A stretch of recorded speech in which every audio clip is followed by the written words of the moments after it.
하나님의 말씀 받습니다. 하나님의 말씀 이사야서 11장 1절로 이하 16절까지의 말씀입니다. 한 절 한 절 교독하시고 마지막 절 한 목소리로 함께합니다.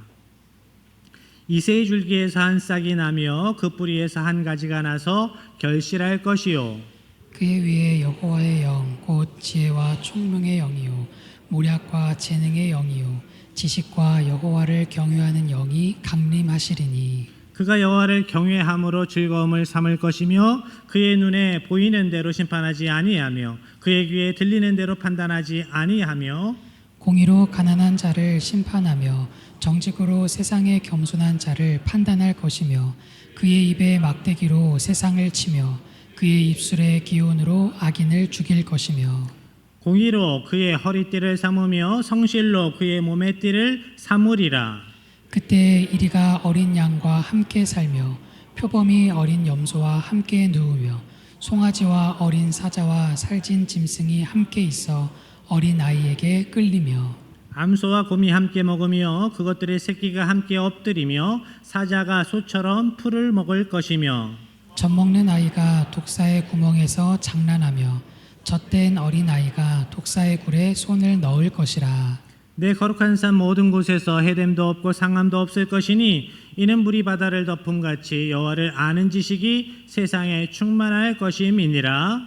그날에 이새의 뿌리에서 한 싹이 나서 만민의 기치로 설 것이요 열방이 그에게로 돌아오리니 그가 거한 곳이 영화로우리라. 그날에 주께서 다시 그의 손을 펴사 그의 남은 백성을 아수르와 애굽과 바드로스와 구스와 엘람과 시날과 하맛과 바다 섬들에서 돌아오게 하실 것이라.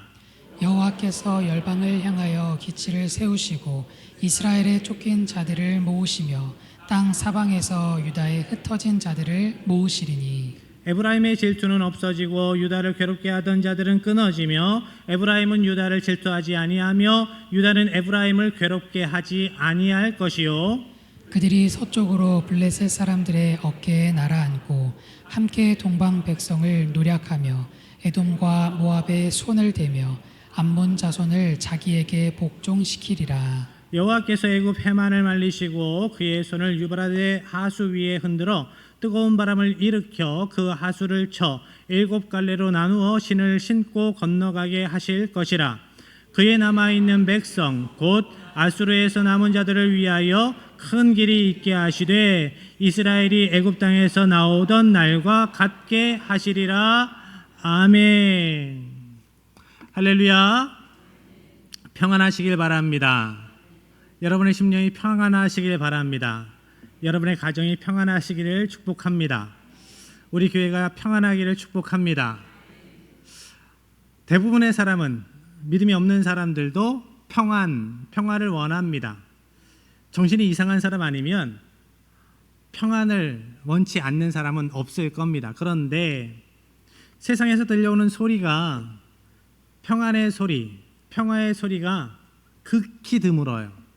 전쟁의 소문이 늘어나고 있습니다.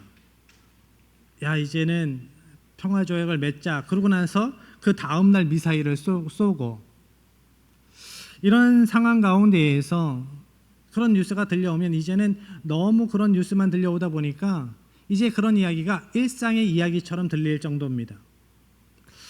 이 땅에서 진정한 평화를 누린다라는 것이 진정 가능한 일일까라는 생각이 듭니다. 그런데 오늘 본문에 보니까 하나님께서는 친히 평화의 나라를 세우시겠다라고 말씀합니다. 단순히 전쟁이 없는 나라가 아니라 하나님의 공의로 하나님의 사랑으로 다스려지는 나라, 모든 관계가 하나님의 은혜 가운데 하나님의 의로 하나님의 사랑으로 회복되는 나라를 세우시겠다라고 말씀합니다. 하나님께서 이사야 선지자를 통해서 그 평화의 나라를 우리에게 약속하셨어요.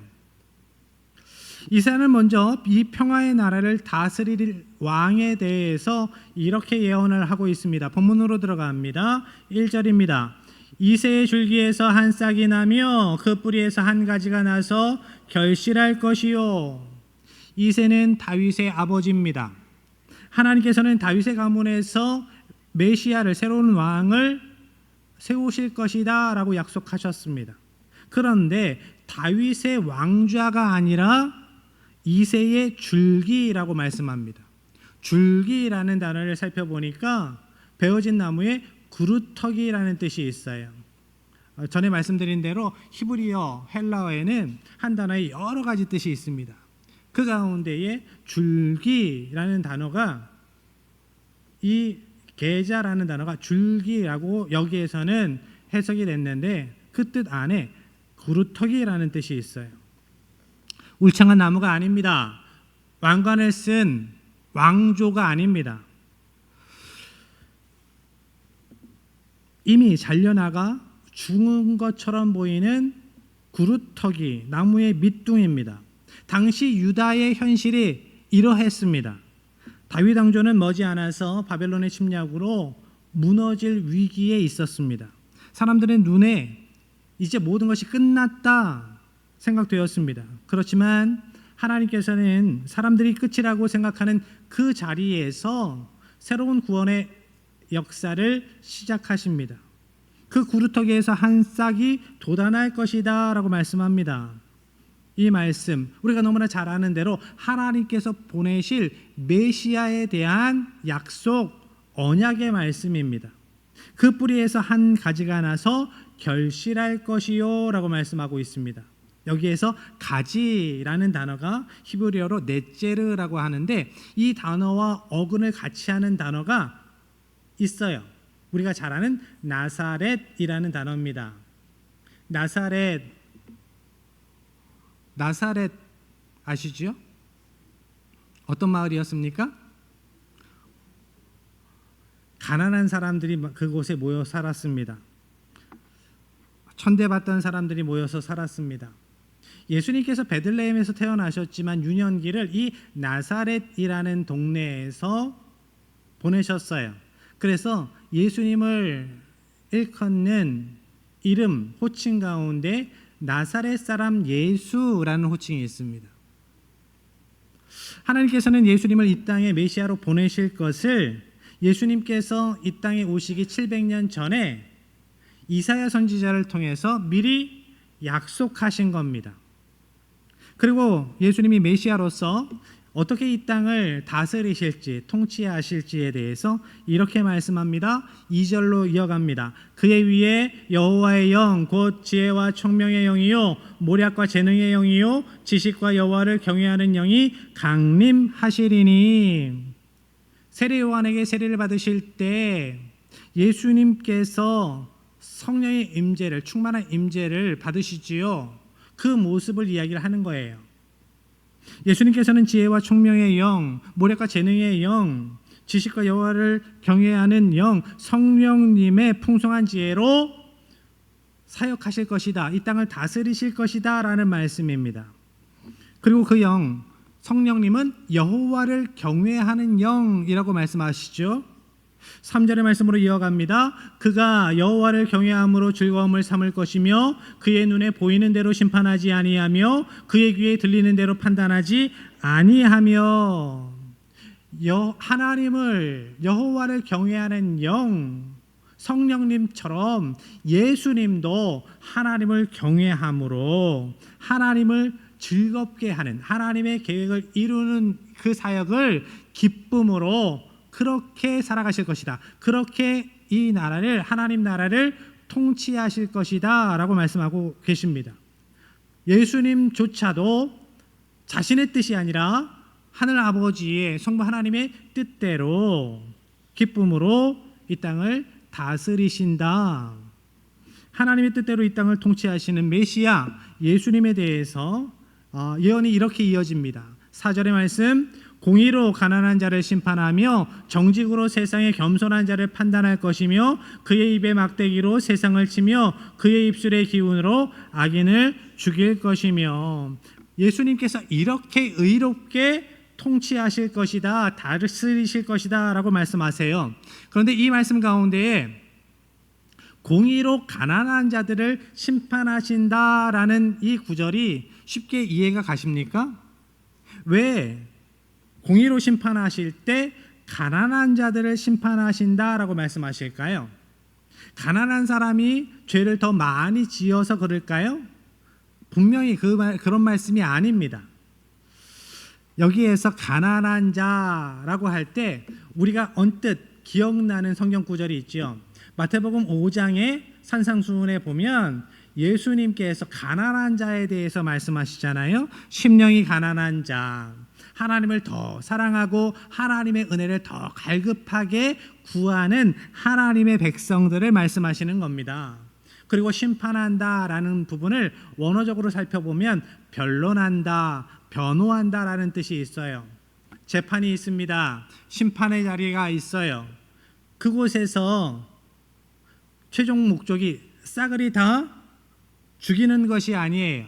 벌을 주는 것이 아니에요. 선악간의 판별을 하고 악한 자들은 심판하고 죄에 대한 값을 지우고 선한 사람들은 복을 주고 회복시키는 것, 그것이 하나님의 심판, 하나님의 재판의 목적이지요. 그래서 하나님의 백성들에 대한 심판은 이런 것이다 라고 말씀하는 거예요. 공의로 가난한 자를 심판한다.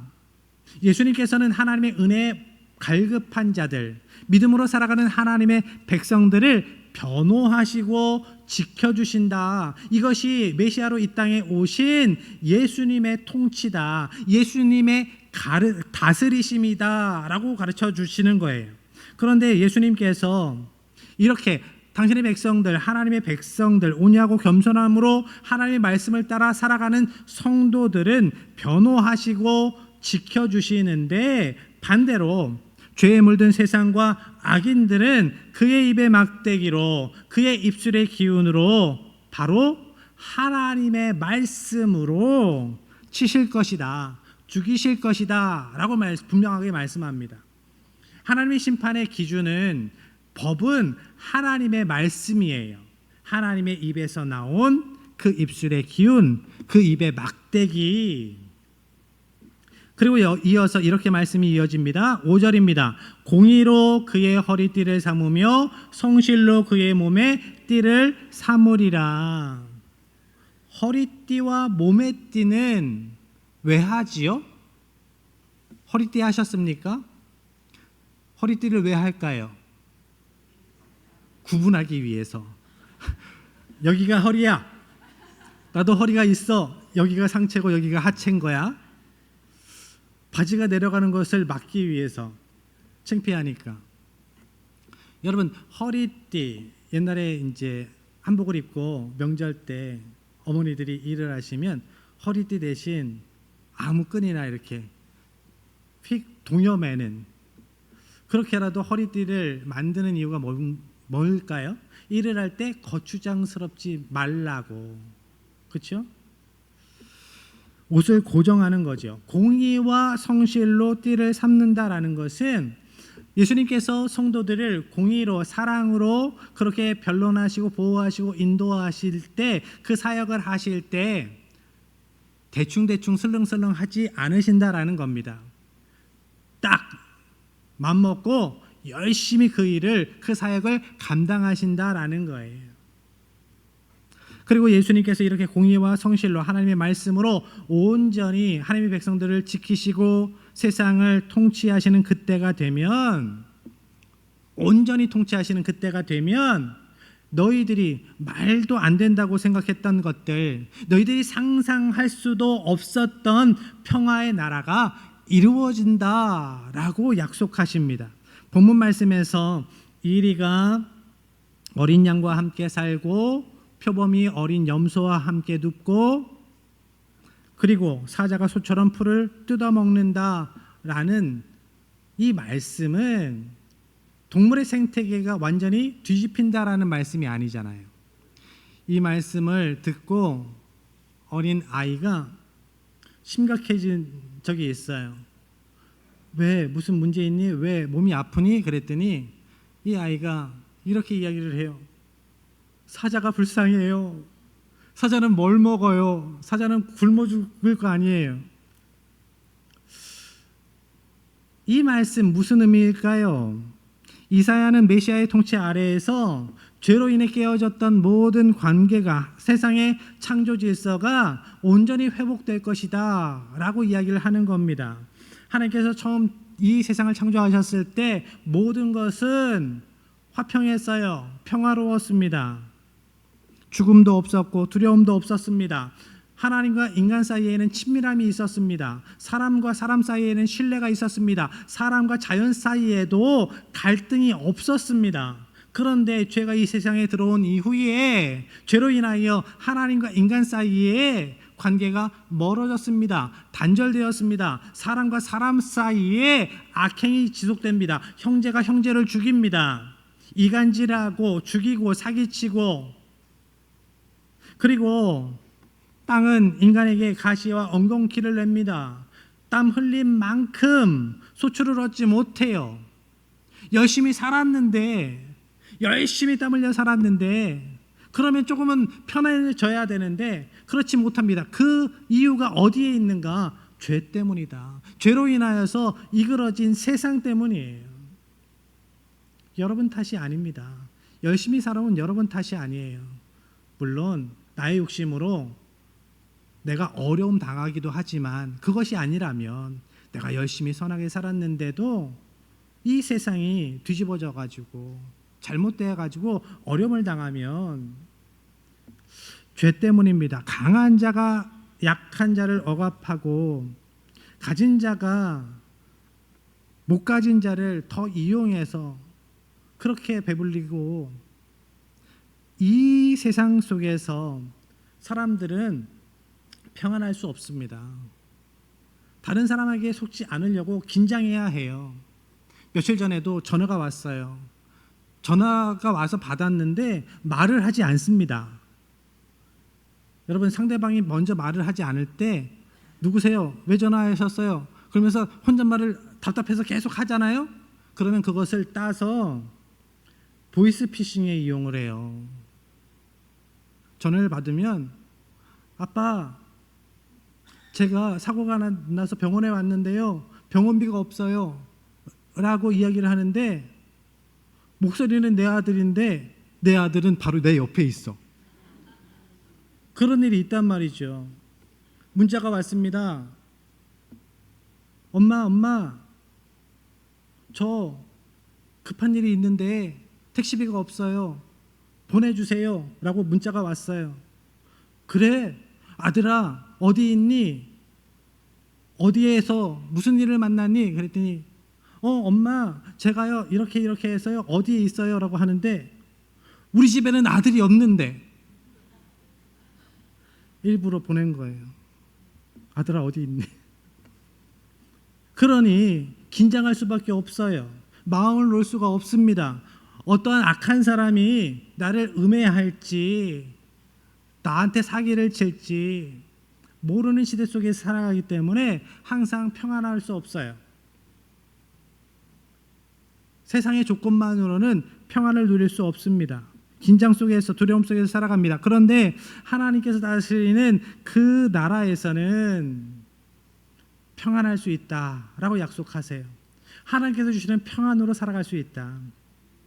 어린아이가 독사의 굴에 손을 넣어도 해를 입지 않는다라는 것은 모든 두려움과 위협이 사라진 온전한 평안을 이야기하시는 거예요. 약속하시는 겁니다. 이것이 메시아 예수님께서 통치하시는 평화의 나라의 모습입니다.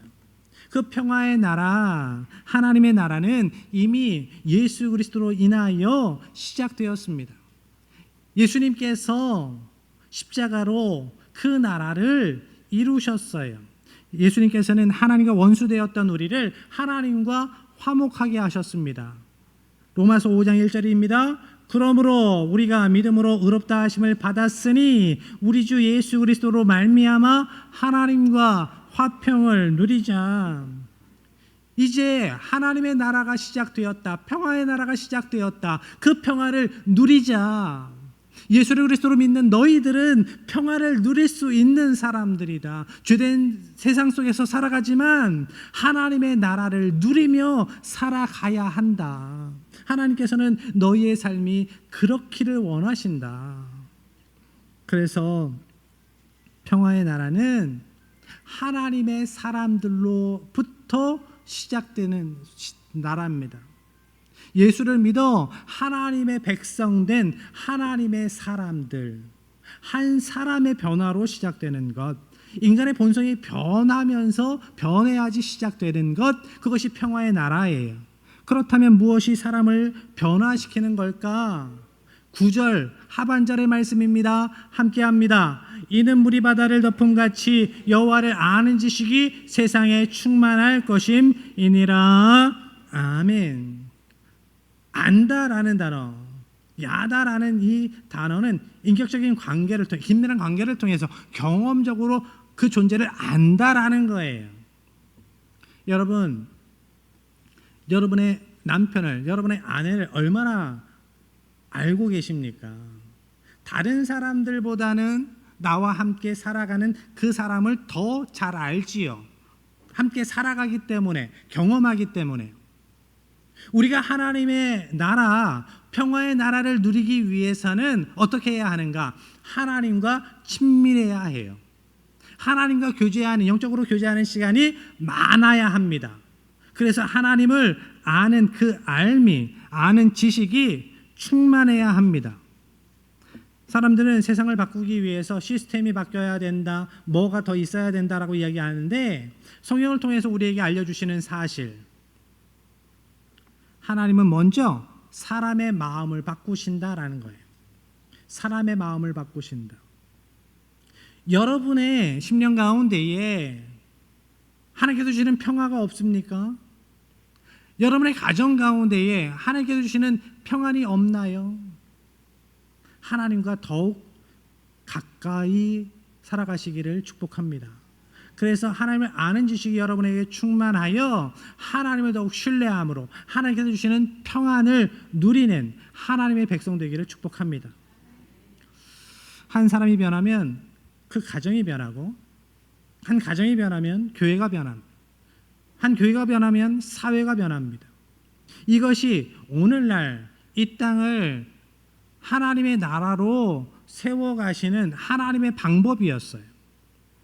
하나님께서 약속하신 평화의 나라는 단지 미래의 이야기가 아닙니다. 그 나라는 이미 예수님으로 인하여 시작되었고 하나님의 백성들을 통하여 누려지는 나라입니다.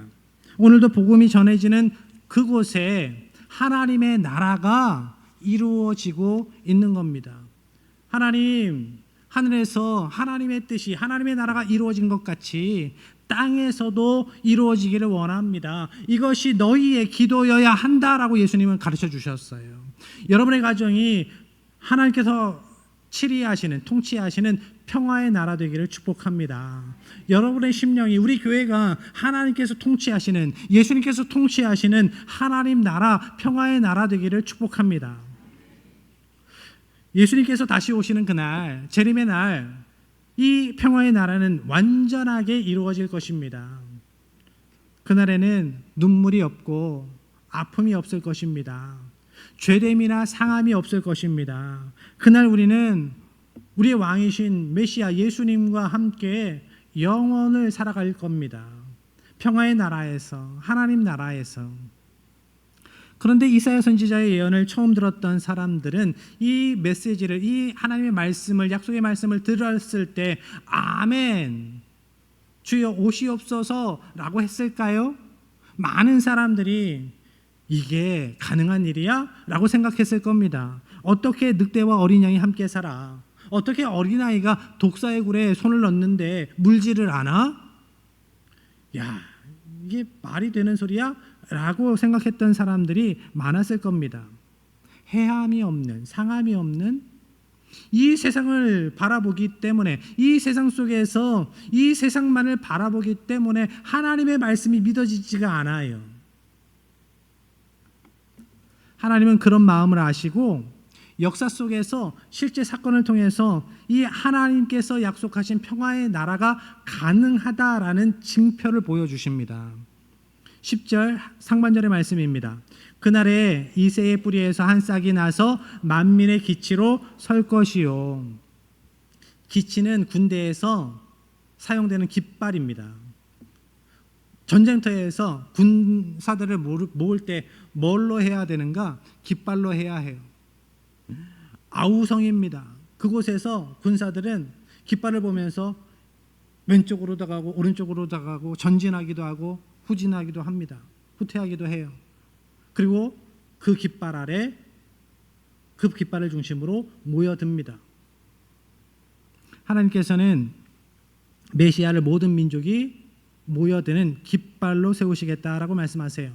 이 약속의 말씀에 대한 증거로, 표징으로 흩어졌던 이스라엘 백성들을 다시 모으실 것이다 라고 말씀합니다. 11절입니다.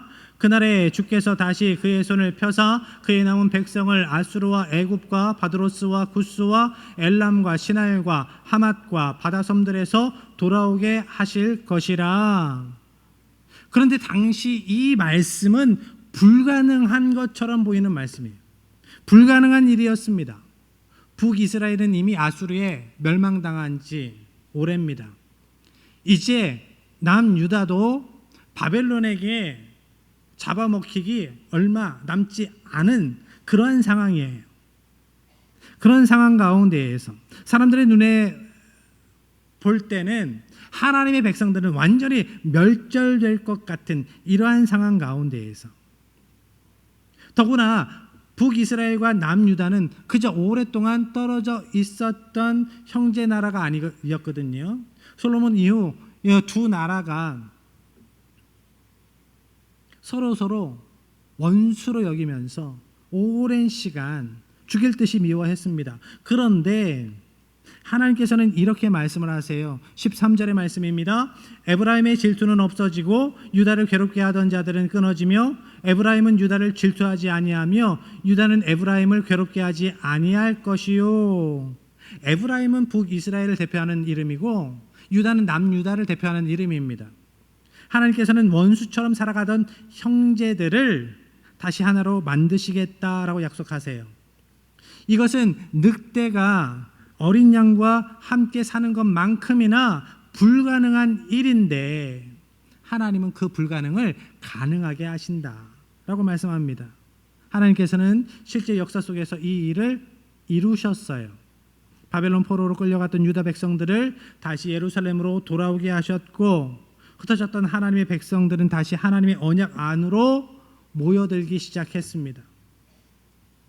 사람들은 불가능하다 생각했지만 하나님께서는 그 말씀을 성취하셨습니다. 그리고 하나님께서는 그보다 더 놀라운 일을 이루셨습니다. 독생자 이 땅에 보내주셔서 예수님으로 인하여 구원을 성취하셨어요. 예수님께서 오셨을 때 하나님께서는 유대인들만, 이스라엘 백성들만 부르지 않으셨습니다. 유대인뿐만 아니라 이방인들을 모두 하나님의 백성으로 부르시고 그들을 하나로 만드셨습니다. 원수였던 자들을 형제로 만드셨습니다. 서로 다른 민족, 서로 다른 언어와 문화로 살아가던 사람들을 함께 하나님을 아버지라 부르는 하나님의 백성 삼으셨습니다. 에베소서 2장 14절, 그는 우리의 화평이신지라 둘로 하나를 만드사 원수된 것 곧 중간에 막힌 담을 자기 육체로 허시고. 이것이 바로 메시아이신 예수님의 통치로 이루어지는 하나님 나라, 평화의 나라다 말씀하십니다. 예수님께서는 단순히 개인의 마음에 평안을 주시려 오신 분이 아닙니다. 그렇게 예수님을 제약하지 마세요. 모든 관계의 회복의 능력이 하나님께 있습니다. 십자가 복음에 있습니다. 예수님은 하나님과 인간 사이를 화목하게 하시고 인간과 인간 사이를 화목하게 하시는 평화의 왕이십니다. 그리고 하나님께서는 출애굽의 역사를 다시 한번 기억하게 하시면서 제발 믿어라. 제발 믿어라. 지금까지 나의 은혜의 역사를 너희가 들어왔고 경험했으면 이제는 믿어야지, 믿음으로 기대해야지 라고 말씀하세요. 15절의 말씀입니다. 여호와께서 애굽 해만을 말리시고 그의 손을 유브라데 하수 위에 흔들어 뜨거운 바람을 일으켜 그 하수를 쳐 7갈래로 나누어 신을 신고 건너가게 하실 것이라. 이스라엘 백성들이 홍해 앞에 섰을 때 그들에게는 가망이 없었습니다. 살 방법이 없었습니다. 앞에는 홍해고 뒤에는 애국 군대입니다. 그런데 하나님께서 절망적인 절대 절망의 상황에서 길을 내십니다. 생명의 길을 내셨어요. 생명의 길, 새로운 길을 여셨습니다. 그런데 오늘 본문 말씀에 보니까 이렇게 말씀하세요. 그 하수를 쳐 7갈래로 나누어 신을 신고 걸어가게 하실 것이다. 7은 이스라엘 백성들이 생각한 완전수예요. 하나님의 구원의 은혜는 완벽하다, 완전하게 이루어질 것이다 라는 것을 하나님의 백성들에게 알려주시는 거예요. 믿어라 말씀하시는 겁니다. 하나님께서 이 말씀을 하시는 이유는 분명해요. 홍해를 가르셨던 하나님이 북이스라엘과 남유다를 하나 되게 하실 것이다. 포로된 백성을 다시 돌아오게 하신 하나님이 평화의 나라를 이루실 것이다. 죽어 있는 그 하나님의 백성들을 살리시는 하나님, 죽은 것 같던 다윗 왕조에서 메시아를 일으키신 하나님이 반드시 구원의 약속을 이루실 것이다. 너희 눈에 보이는 것으로 인해 포기하지 말아라. 너희의 경험으로 하나님의 역사를 제한하지 말아라. 하나님께는 불가능이 없다. 하나님께서 회복시키실 것이다. 하나님께서 살리실 것이다. 이 말씀 붙들고 살아가는 하나님의 백성들 되시기를 바랍니다. 여러분의 삶 가운데에, 여러분의 심령 가운데에 하나님께서 주시는 평화가 넘쳐나기를 축복합니다. 여러분으로 인하여, 여러분을 시작으로 여러분의 가정이 평화의 나라가 되기를 축복합니다. 여러분이 살아가는 모든 지경이 우리 교회가 하나님의 나라를, 온전한 하나님의 나라를 미리 맛보아 누리는 산 증거가 되기를 주님의 이름으로 간절히 축복합니다.